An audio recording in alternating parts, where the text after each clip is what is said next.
पिछले एपिसोड में हमने देखा था कि एक गॉड था, उससे यहाँ पर ज़ोइंग का मुकाबला हो रहा था और दोनों के बीच का जो बैटल होता है वो बहुत ज्यादा इंटरेस्टिंग था क्योंकि वो गॉड जो है वो यहाँ पर बहुत ज्यादा स्ट्रॉन्ग लग रहा था ज़ोइंग के सामने और वो उसको मार मार कर उसकी हालत खराब कर देता है। ज़ोइंग को पता था कि अगर उसने कुछ नहीं किया तो उसकी जान जाना तो तय है, उसी के साथ साथ बाकी सारे लोगों की भी जान जाएगी। यहाँ तक कि स्नेक डीमन भी बहुत ज्यादा इंजर्ड है, वो भी नहीं बच पाएगा, तो उसको कुछ ना कुछ तो करना ही पड़ेगा। इस वजह से वो अपनी पावर का इस्तेमाल करता है और जैसे उसने ये किया था उसका पूरा लुक चेंज हो जाता है। वो काफी ज्यादा कमाल का लग रहा था, बिल्कुल किसी गॉड की तरह। और वैसा बनने के बाद वो जो गॉड उससे फाइट करने के लिए आया था उसको कुत्ता बना के मारता और मार कर खत्म ही कर देता वो उसको। इस तरह से ज़ोइंग ने सारे लोगों को बचाया और अपने स्नेक डीमन को बचाते हुए अपने आप को भी बचा लेता है। जिसके बाद यहाँ से ये एपिसोड शुरू होता है। तो इस एपिसोड की शुरुआत में ज़ोइंग दवा लेने दूसरे गाँव के अंदर गया था, तो वहाँ पर दो बंदे थे, एक सिटी लॉर्ड एक दूसरा एल्डर। वो दोनों के दोनों यहाँ पर ज़ोइंग को घेर लेते हैं और उसके ऊपर अटैक करने की कोशिश कर रहे थे। सिटी लॉर्ड कह रहा था कि आज मैं ज़ोइंग को अपने साथ ले जाऊंगा, अगर मैं नहीं ले जा पाया तो मैं उसको मार दूंगा, क्योंकि मैं नहीं चाहता कि वो इंसानों के बीच रह जाए और इंसान उसके ऊपर रिसर्च करते हुए अपना जो भी काम है वो कर ले। तो इस चीज को देखकर वो जो घंटा था यहाँ पर ज़ोइंग से कहने लग जाता है कि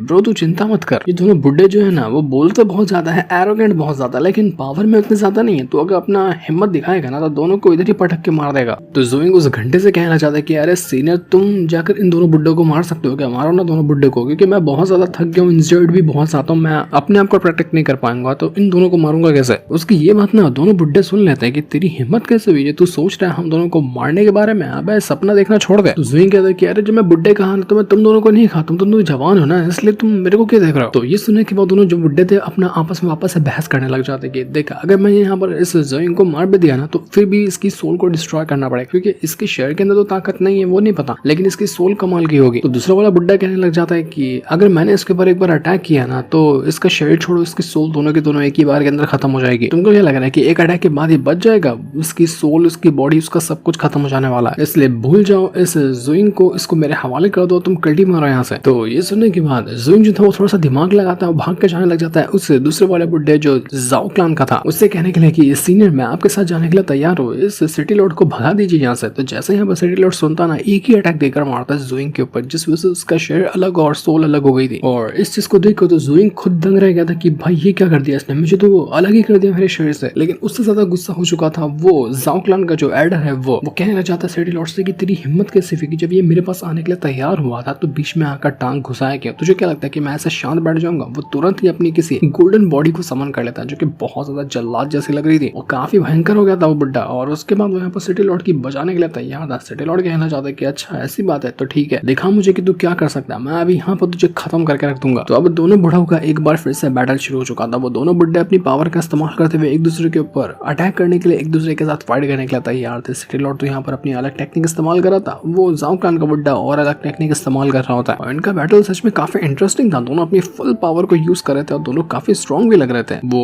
जो सिटी लॉर्ड है वो तो अपनी सारी डिमोनिक टेक्निक को यूज करता है और वो बुड्ढा जो था दूसरा वाला वो खाली अपनी गोल्डन बॉडी को समन किए हुए था और उसकी गोल्डन बॉडी लिटरली इतनी कमाल की थी कि पूरे सिटी को डिस्ट्रॉय कर रही होती है। तो इनकी फाइट का मौका देखकर ज़ोइंग जो होता है तुरंत अपनी सोल को पकड़ता और अपने शरीर के अंदर वापस डाल लेता और वो यहाँ से भागने की तैयारी में था। तो जब यहाँ पर ये नजारा देखता है ना ज़ोइंग की इस ज़ाओ क्लान के बुड्ढे के पास क्या कमाल की पावर है, तो वो ये देखकर कहने लग जाता है कि ये एक एल्डर है सिर्फ ज़ाओ क्लान का और इसके पास जो पावर है, इसकी जो गोल्डन बॉडी है वो कितनी ज्यादा लाजवाब है। तो जब इसके सेट का कोई सेक्लेडर होगा या कोई और बंदा होगा ना तो वो कितना ज्यादा स्ट्रॉन्ग होगा। पता नहीं ज़ाओ क्लान कौन सा कल्टीवेशन मेथड फॉलो करते हैं, लेकिन जो भी इनकी टेक्निक है ना वो बहुत लाजवाब है, क्या कमाल की टेक्निक है इनके पास। सिटी लॉर्ड की टेक्निक तो बिल्कुल खास नहीं लग रही, लेकिन इस बुड्ढे की टेक्निक बहुत लाजवाब लग रही है। और भाड़ में जाए इनकी टेक्निक, मुझे तो पहले यहाँ से कल्टी मारनी है, तो वो वहाँ से भागे जाता है। दोनों बुड्ढे काफी देर तक आपस में फाइट करते हैं, फिर सोचते हैं कि नहीं यार इससे तो हम दोनों को खाली नुकसान हो रहा है, इसलिए वो अपनी फाइट रुका देते हैं कि अगर मैं फाइट कर जाऊंगा तो मेरी टेक्निक खत्म हो जाएगी, मैं अधमरा हो जाऊंगा। सामने वाला बुड्ढा कहता है कि यार मेरी भी टेक्निक खत्म हो जाएगी, मेरी गोल्डन बॉडी डिस्ट्रॉय हो जाएगी। ऐसे ज्यादा टाइम तक एक दूसरे से फाइट करना बिल्कुल भी ठीक नहीं है। सिटी लॉर्ड कहना चाहता है कि तुम्हें समझ में नहीं आई कि एक छोटी सी बात, उसने सिर्फ हम दोनों के बीच में झगड़ा लड़ा है। उसने जब कहा ना कि वो तुम्हारे साथ जाना चाहता है तो उसका मतलब सिर्फ इतना था कि मैं गुस्सा हो जाऊं और तुम्हारे ऊपर अटैक करूं, वो कोई कीमत पे तुम्हारे साथ जाता ही नहीं। वो बहुत ज्यादा शाणा इंसान है, उसने बिल्कुल परफेक्ट दिमाग लगा और हम दोनों को आपस में लड़ा दिया और हम दोनों लड़ते रह गए और हमारे बीच में से नाक के नीचे से भाग निकला वो। तो ज़ाओ क्लान का जो एल्डर था वो भी कहने लगता था कि बात तो तुमने सही कही, तो दिक्कत हो गई, इसलिए वो भाग कर जाता है ज़ोइंग को ढूंढने के लिए। ज़ोइंग बेचारा अपनी वो दवा लेकर भाग रहा था जो कि उसने लिया था ना अपने स्नेक डीमन के लिए, तो वो सारी दवा को कंधे पे रखे हुए भागते जा रहा होता है और बुड्ढा वहां पर आकर इतनी जल्दी पहुंच गया था। ज़ोइंग कहता है कि भाई यार बुड्ढे के अंदर कितनी जान है, इतनी जल्दी यहाँ पर अगर मुझे पहुंच गया पकड़ने के लिए। तो वो चिल्लाते हुए कहना चाहते हैं सिटी लॉर्ड से, सिटी लॉर्ड देखो ये ज़ाओ जाओ क्लान का बुड्ढा मुझे ले जाने वाला है, जल्दी तुम आओ, अगर तुम्हें मुझे चाहिए तो इससे पहले फाइट करो ना, इसको साइड करो, फिर मैं तुम्हारे साथ जाने के लिए तैयार हूँ। वापस से दोनों के बीच झगड़ा लड़ाने की कोशिश कर रहा था।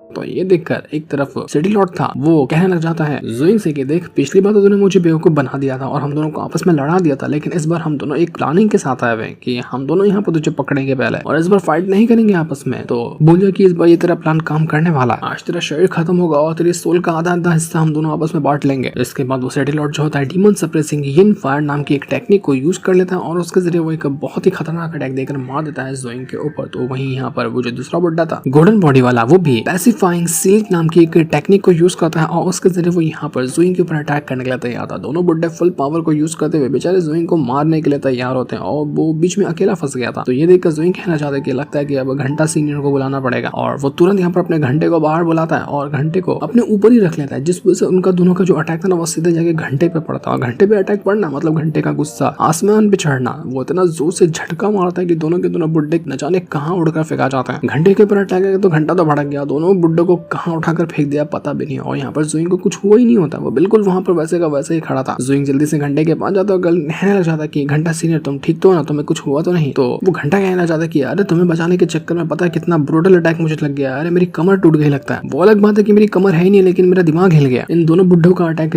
एक साथ झेलने की वजह से। लेकिन चलो अच्छा, तुम तो बच गए, तुम्हारी जान बचा ली मैंने, पर दिक्कत ये कि मुझे अपने आप को रिकवर करने के लिए लंबा आराम चाहिए, लंबी नींद चाहिए मुझे। तो आगे से तुम्हें जो भी करना है ना खुद के दम पर कर लेना, मैं तो जा रहा हूँ सोने के लिए। तो जाओ क्लान का जो बुड्ढा था ना, जब वो नजारा देखता है तो वो हैरान रह चुका था, क्योंकि उसका एक हाथ ही उड़कर फेंका चुका था। जब उसने अटैक किया ना घंटे के ऊपर तो हाथ ही उसका एक उड़ गया। वो कहने लग जाता है कि इस ज़ोइंग के पास इतना कमाल का ट्रेजर होगा जो इसको प्रोटेक्ट करता होगा, मैंने इसके बारे में बिल्कुल भी नहीं सोचा था। लिटरली क्या कमाल का इसका घंटा है, मेरे पूरे अटैक को ये झेल गया, लेकिन अब फर्क नहीं पड़ता क्योंकि इसका घंटा इसने कहा ना कि सोने के लिए जा रहा है, तो अब यहाँ पर वो उसको बचा नहीं पाएगा और ज़ोइंग यहाँ पर अकेला हो चुका है। अब देखते हैं कि ये कैसे अपने आप को बचाता है। इसके पास कुछ भी नहीं है जिसके जरिए वो अपने आप को प्रोटेक्ट कर सके। वो अपने हाथ को रिजेनरेट करता है और उसके बाद वापस से पीछे पड़ जाता है ज़ोइंग के। ज़ोइंग का अब क्या काम हो गया था कि उसको खुद को घंटे को लेकर भागना पड़ रहा था। अब घंटा तो सो गया तो उसको उठाकर उसको लेकर भागना पड़ रहा होता। पहले तो घंटा साथ में चलता रहता था तो दिक्कत नहीं थी, अब उसको उठाकर लेके जाना उसकी स्पीड और कम कर रहा था। इस वजह से आराम से बार बार वो जो जाओ क्लान का बुड्ढा होता है वो पकड़ने की कोशिश करता है, लेकिन बेहोश वाला ही घंटा फेंक कर मारता है ज़ोइंग उस बुड्ढे के ऊपर, जिस वजह से बुड्ढे की हालत वापस से खराब हो जाती है। वो कहना चाहता है ज़ोइंग उस बुड्ढे से कि क्या हुआ बुड्ढे, मेरा सोया हुआ घंटा भी तो हैंडल नहीं कर पाया, तू मुझे मारने की बात कर रहा है, इसलिए सपने देखना छोड़ दे। तो ये देखकर वो बुढ़ा काफी ज्यादा गुस्सा हो जाता है कि ज़ोइंग मैं तुझे छोड़ूंगा नहीं, दफन कर दूंगा तुझे यहीं पर। वो एक बार फिर से जा चुका था ज़ोइंग के साथ फाइट करने के लिए, लेकिन ज़ोइंग वापस से अपने घंटे की मदद से जो कभी सोया ही हुआ था उसके जरिए भी फेंक कर मार रहा होता है बार बार उस बुड्ढे को, और उसके जरिए वो यहाँ पर हालत खराब कर चुका था उस जाओ क्लान के बुड्ढे की। वो वही सोया हुआ घंटा फेंक कर मारता है बुड्ढे के ऊपर, जिस वजह से बुड्ढा तो समझ नहीं पा रहा था कि ये हो क्या रहा है, ये क्या करता है पता नहीं, इसका आर्टिफैक्ट सो गया है, इसके पास कोई पावर बची नहीं है, लेकिन फिर भी वो सोए हुए आर्टिफैक्ट से ऐसी फाइट कर रहा है कि मानो ये बहुत ज्यादा स्ट्रॉन्ग हो। वो कहना चाहता है उससे कि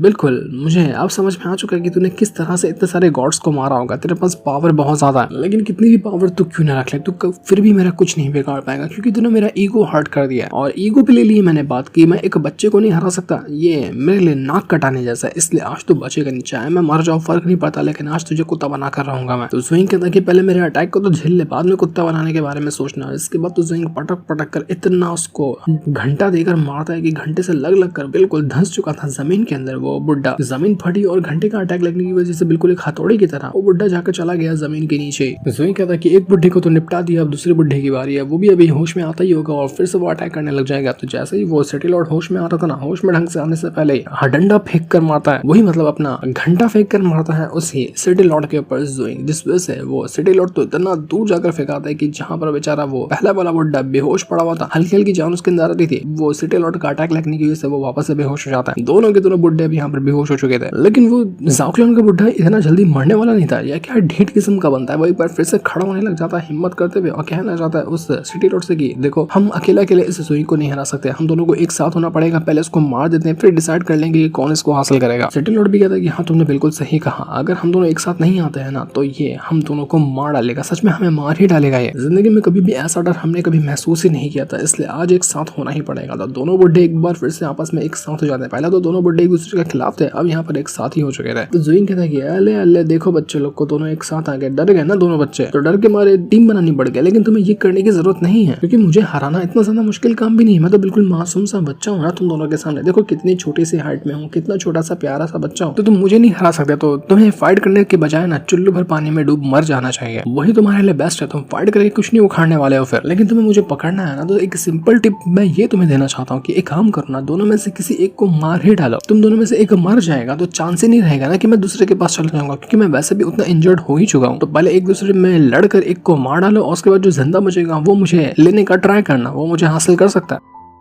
तो जब यहाँ पर देख लेता है ज़ोइंग कि मैंने दोनों के बीच में एक लंबी वाली आग लगा दी और ये आग अब ठंडी नहीं होने वाली, तो ज़ोइंग पहले वहां से कल्टी मार लेता है कि मैं पहले भागता हूँ, दोनों बुड्ढों को आपस में फाइट करने देता हूँ। तो अब यहाँ पर दोनों बुड्ढे एक साथ टीम बनाए थे ना, लेकिन अभी यहाँ पर ज़ोइंग की बातों में आकर वो दोनों एक दूसरे की तरफ ही देखने लग जाते कि लगता है कि तेरा गेम बजाना पड़ेगा। ज़ोइंग ने अच्छा ऑफर दिया कि मैं तेरा गेम बजा दूंगा ना तो मैं उसको अकेले हासिल कर सकता हूँ। तो सिटी लॉर्ड जो था वो अपनी पूरी आर्मी को वहां पर बुला लेता है। तो ये देखकर वो ज़ाओ क्लान का एडर कहना चाहता है कि तूने तो पहले से तैयारी कर ली है मेरा गेम बजाने की, ठीक है, मैंने भी अपनी आर्मी को बुला लिया है। वो भी अपनी आर्मी को बुला लेता है फिर अपने पीछे, और दोनों के दोनों एक दूसरे से लड़ने के लिए तैयार हो चुके थे। यहाँ पे वो बुड्ढे बस थोड़ा सा दिमाग लगाया ज़ोइंग ने, और दोनों को आपस में ऐसा लड़ाया कि अब लगता है कि दोनों आपस में लड़कर ही मर जाएंगे। ज़ोइंग को तो कुछ करने की जरूरत ही नहीं पड़ेगी। ज़ाओ क्लान का जो बुड्ढा था वो फिर भी एक बार सिटी लॉर्ड को समझाने की कोशिश करता है कि देखो पहले भी ज़ोइंग ने इस तरह से हम दोनों को आपस में लड़ाया है, लेकिन अभी भी वापस से लड़ा कर ही जा रहा है। अगर उसकी बातों में आएंगे तो फिर हम दोनों के हाथों कुछ नहीं लगेगा। ज़ोइंग को तो पकड़ना दूर की बात है, हम दोनों के जान के लाले पड़ जाएंगे। इसलिए कहो तो मैं बैकअप होने के लिए तैयार, मैं अपने कदम पीछे कर लूंगा। तो ये चीज जब यहाँ पर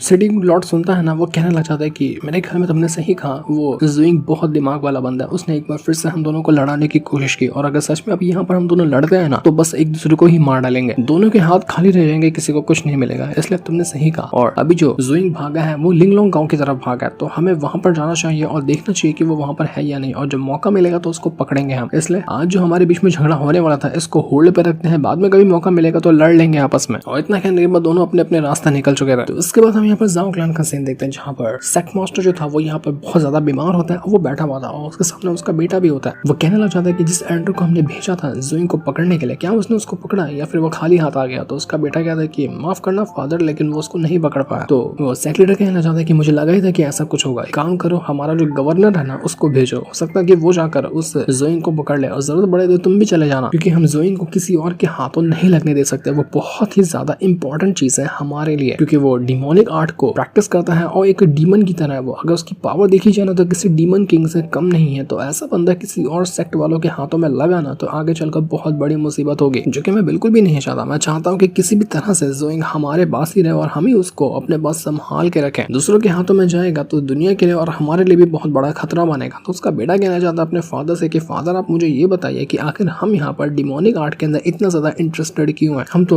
वो मास्टर है ना, हम इंसानी कल्टीवेशन को भी प्रैक्टिस करते हैं, तो डिमोनिक आर्ट के अंदर क्या रखा हुआ है। तो उसका बाप कहता है कि लगता है तुम्हें कुछ पता नहीं है, मैं तुम्हें बताता हूँ। आज से करीब 20 साल पहले ना हमारा जो ज़ाओ क्लान है उसने 3 एल्डर को भेजा था। तीनों के तीनों क्लान मास्टर थे और उनके साथ करीब 1000 नो मास्टर, सभी को भेजा गया था दाओजियाओ माउंटेन के ऊपर, जो कि लिंगलान सिटी के अंदर मौजूद है। तो जैसे सारे के सारे बंदे वहां पर गए ना, उनको वहां पर एक बंदे का स्केलेटन नजर आया जो कि बहुत टाइम पुराना कोई इमॉर्टल वगैरह होगा, जो कि हेवन में जाने की कोशिश कर रहा था। लेकिन इस चीज में वो कामयाब नहीं हुआ, क्योंकि हेवन में जाने का जो रूल था बदल दिया गया था ना, तो वहां पर जाना उसके लिए बहुत ज्यादा मुश्किल था। लेकिन वहां पर उसकी सारी टेक्निक मौजूद थी। उसने काफी सारी चीजें और काफी सारी टेक्निक के बारे में अपनी जेड स्लिप के अंदर लिखा हुआ था। वो टेक्निक ज्यादातर ऐसी थी कि जिसके जरिए कल्टीवेशन की जा सकती है, वो भी इस तरह की कल्टीवेशन जिसके जरिए शायद इंसान हेवन में स्कैंड कर सकता है। तो जितने भी मास्टर वगैरह साथ में गए हुए थे, जितने भी नो आर्ट के प्रैक्टिस करने वाले गए थे, उन सभी ने कोशिश की ताकि वो टेक्निक वगैरह के जेड स्लिप को हासिल कर सके। लेकिन जैसे वो ये करने वाले थे ना, वो जो स्केलेटन था उसके अंदर से पावर बाहर निकल कर आई और उसने सारे के सारे लोगों को ट्रैप करके रख दिया। तो मैं यकीन नहीं होगा, हमने वो मास्टर के टोटल 1000 लोगों को भेजा था और हजारों के हजारों मास्टर जो थे ना, सबको एक बार के अंदर उस स्केलेटन की पावर ने डिस्ट्रॉय करके रख दिया। वो इतना ज्यादा खतरनाक और इतना मिस्टीरियस स्केलेटन था ना, जिसके बारे में तुम सोच भी नहीं सकते। उसकी टेक्निक भी इतनी लाजवाब थी कि उसके सामने कोई टिक ही नहीं पाया। 1000 बंदों को, वो भी जो मास्टर थे, उनको 1 सेकंड के अंदर खत्म करना नेक्स्ट टू इम्पॉसिबल होता है। 3 क्लान मास्टर को हमने भेजा था, 3 में से 1 क्लान मास्टर भी मर गया था, सिर्फ 2 क्लान मास्टर बचे हुए थे और उन 2 बचे हुए क्लान मास्टर में से एक मैं था। बड़ी मुश्किल से मैं और दूसरा वाला क्लान मास्टर अपनी जान बचाकर वहां से भाग पाए, वरना हम भी वहां पर खत्म हो गए होते, कोई चांस ही नहीं होता बचने का। ये होने के बाद हमारे जितनी भी आने वाली जनरेशन थी ना, सब जनरेशन में से कई सारे कल्टीवेटर गए उस टेक्निक को समझने के लिए, क्योंकि वो एक ऐसी टेक्निक थी जिसके जरिए 1000 मास्टर को एक बार के अंदर मारा जा सकता है ना। तो वही टेक्निक सीखने के लिए हमने बहुत सारे कल्टीवेटर को भेजा, लेकिन कभी भी कोई वो टेक्निक को समझ ही नहीं पाया। समझ ही नहीं आया किसी को कि टेक्निक को कैसे परफॉर्म करना है, कैसे उसको प्रैक्टिस करना है। वो टेक्निक डिमोनिक आर्ट थी, कोई डीमन जैसी टेक्निक थी। तो तुम्हें पता है क्यों मैं यहाँ पर ज़ोइंग को चाहता हूँ? क्योंकि ज़ोइंग भी एक डिमोनिक आर्ट को प्रैक्टिस करता है और लिटरली वो इतना काबिल है ना कि वो दुनिया की किसी भी टेक्निक को आराम से समझ जाता है। तो एक बार वो हमारे पास आ गया ना, तो उसके जरिए मैं यहाँ पर उस टेक्निक को समझने की कोशिश करूंगा। वो मुझे बताएगा कि कैसे उस टेक्निक को प्रैक्टिस किया जा सकता है। एक बार वो टेक्निक हमारे पास आ गई तो फिर दुनिया हमारे कदमों के नीचे होगी। इसलिए मैं ज़ोइंग को किसी भी तरह से चाहता हूँ ताकि वो हमारी मदद करे, क्योंकि मुझे नहीं लगता कि दुनिया में उसके अलावा दूसरा ऐसा कोई भी इंसान होगा जो उस वाली टेक्निक को एक बार के अंदर देख ले और समझ जाए उसको। वो है ही एक डीमन जैसा, तो उसके लिए उस टेक्निक को समझना बिल्कुल भी दिक्कत वाली बात नहीं होगी। इसलिए अगर किसी और के पास जाता है ना वो, तो वो लोग उस टेक्निक को प्रैक्टिस कर लेंगे, जो कि हमारे लिए नुकसान पे साबित हो सकता है। क्या ही खतरनाक प्लानिंग चल रही है ज़ोइंग के खिलाफ। ज़ोइंग बच पाएगा नहीं बच पाएगा वो तो हम आगे ही जानेंगे। जिस सीन को दिखाते हैं साथ ही ये वाला एपिसोड यहीं पर एंड हो जाता है। Thanks for watching.